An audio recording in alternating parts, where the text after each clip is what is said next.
Assalamualaikum warahmatullahi wabarakatuh.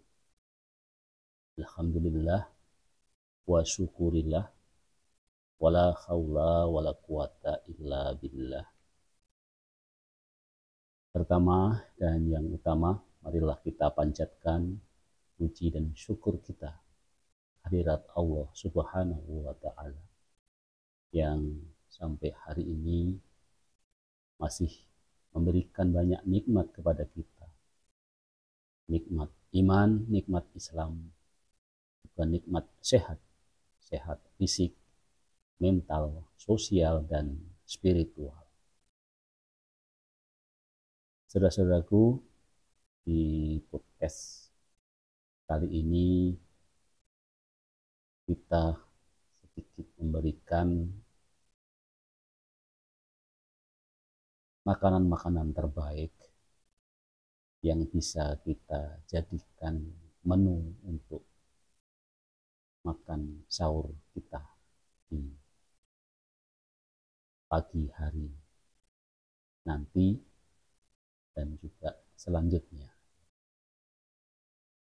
Jadi ada beberapa anjuran ya tentang bagaimana kita memilih menu sahur itu untuk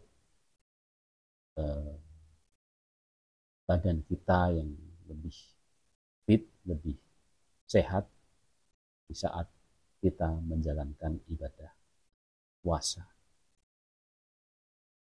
Walaupun demikian, menu sahur yang akan kita sampaikan ini juga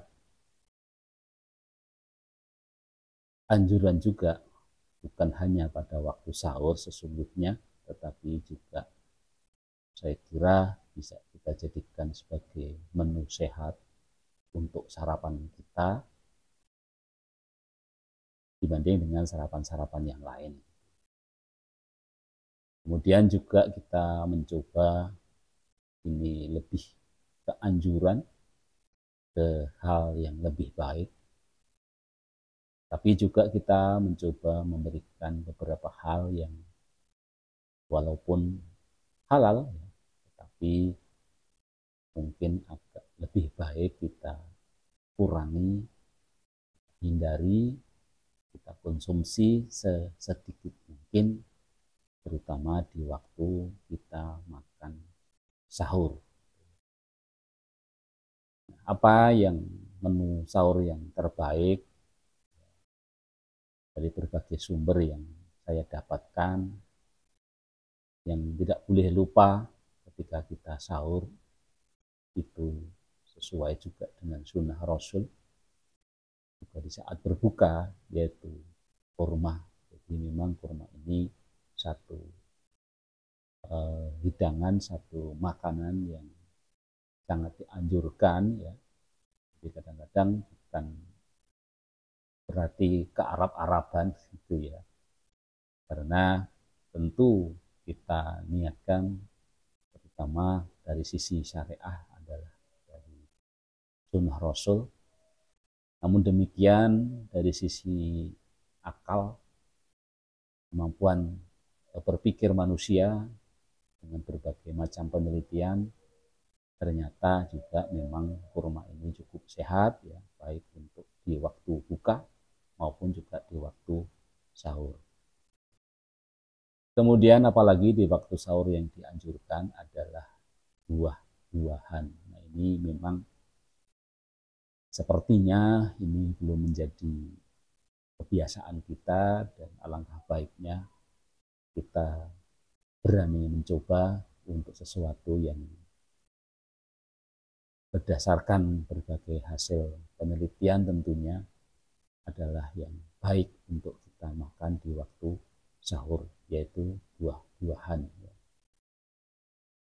Ya kalau kita mengacu pada buah-buahan yang ada di surga gitu ya, salah satu yang sangat populer di dalam masyarakat kita adalah buah pisang. Jadi saya kira ini buah yang mudah kita dapatkan dan alhamdulillah negara kita, negara Indonesia ini memiliki berbagai berbagai macam pisang.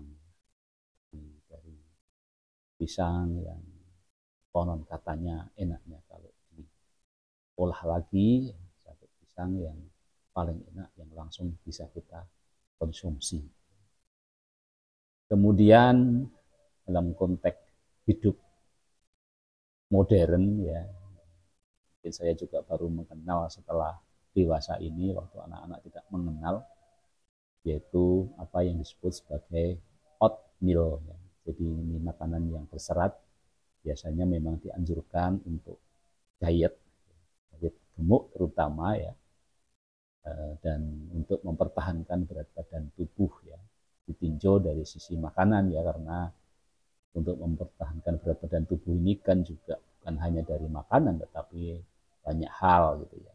Jadi selalu ini saya ulang-ulang ya, karena kita itu seringkali suka menyederhanakan sesuatu gitu ya, sehingga seakan-akan itu menjadi faktor tunggal gitu. Aktivitas fisik supaya kurus gitu ya, nggak cukup aktivitas fisik saja gitu ya. Jadi memang selalu harus kita ingatkan bahwa untuk kita bisa hidup dengan baik itu ya memang banyak hal yang harus kita perhatikan ya, bukan hanya satu hal saja gitu ya, bukan hanya aktivitas fisik saja, bukan makanannya saja gitu ya, bukan menghindari rokok saja gitu ya. Sehingga ketika kita hanya berpikir tunggal, maka kita dengan mudah akan bisa lakukan bantahan-bantahan juga dengan argumen-argumen yang ilmiah gitu ya.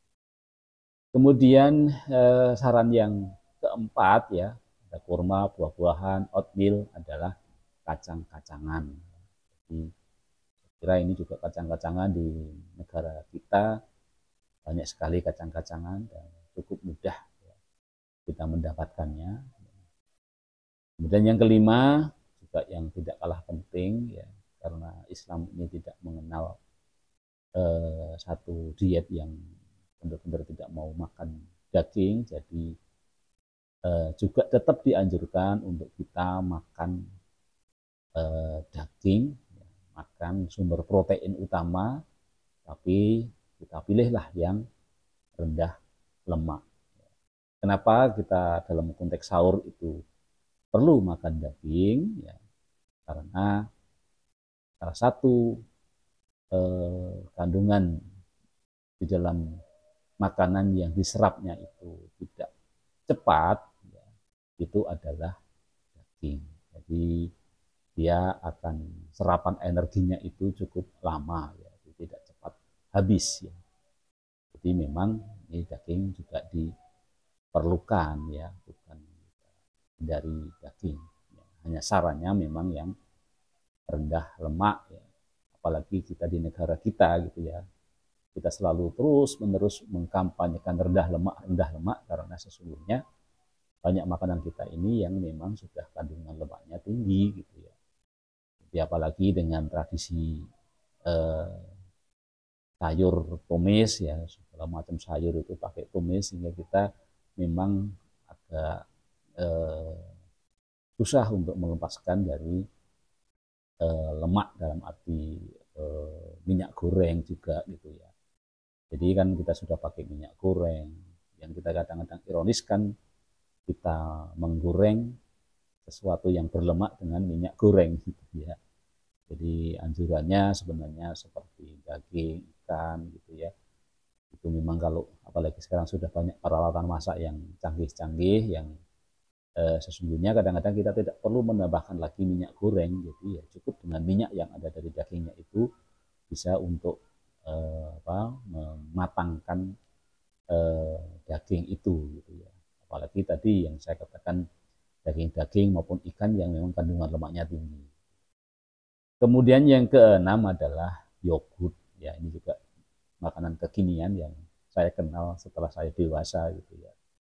Jadi itu 6 anjuran ketika kita makan sahur ya, tentu tidak harus semuanya ada. Pilihlah yang ada, tetapi syukur-syukur bisa mewakili itu. Mungkin yang mudah dan tidak berbau kekinian dan itu sudah mudah kita dapatkan ya, 1 kurma, 2 buah-buahan, ya. Kemudian kacang-kacangan dan daging atau ikan, ya. Ikan juga ada daging gitu ya. Kemudian di samping yang kita dianjurkan, tapi juga ada hal yang harusnya kita hindari waktu kita makan sahur ya. Yang pertama yang harus dihindari adalah karbohidrat ya, terutama yang mengalami proses rafinasi ya, yang cukup panjang, gitu misalnya roti, gitu ya, kue, gitu ya. Kemudian juga yang harus kita hindari adalah kopi dan teh. Nah, ini pengalaman pribadi, saya dulu pernah karena waktunya mendesak ya, sahur, akhirnya saya minum kopi, ya, nggak usah sebut mereknya ya, tetapi kopi instan ya. Dan di siang hari memang betapa sengsaranya. Jadi bukannya menambah kuat saat berpuasa, tapi justru perut itu betul-betul melilit-lilit gitu ya. Itu karena kopi. Juga teh ya. Jadi sebaiknya kalau makan sahur itu hindari kopi dan teh. Jadi kalau memang kita sudah biasa minum kopi dan teh, ya lakukan setelah buka puasa saja gitu ya, bukan di waktu sahur.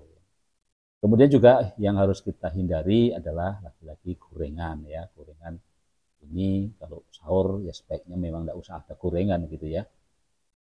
Kemudian juga minum-minuman yang dengan kandungan gula tinggi itu juga kita hindari, dan juga makanan dengan banyak micin, banyak perasa, banyak pengawet, dan juga banyak pewarna.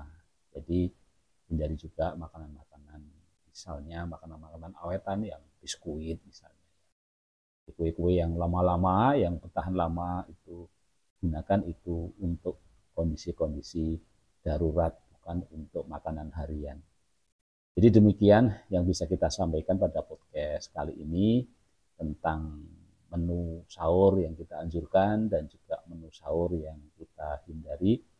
Mudah-mudahan bermanfaat dan tetap sehat, tetap semangat, tetap jaga kondisi vitalitas tubuh kita walaupun kita sedang berpuasa, karena berpuasa adalah untuk menjadikan kita sehat, bukan berpuasa untuk menjadikan kita kurang semangat, letih, lesu, tak bertenaga. Sekian, wassalamualaikum warahmatullahi wabarakatuh.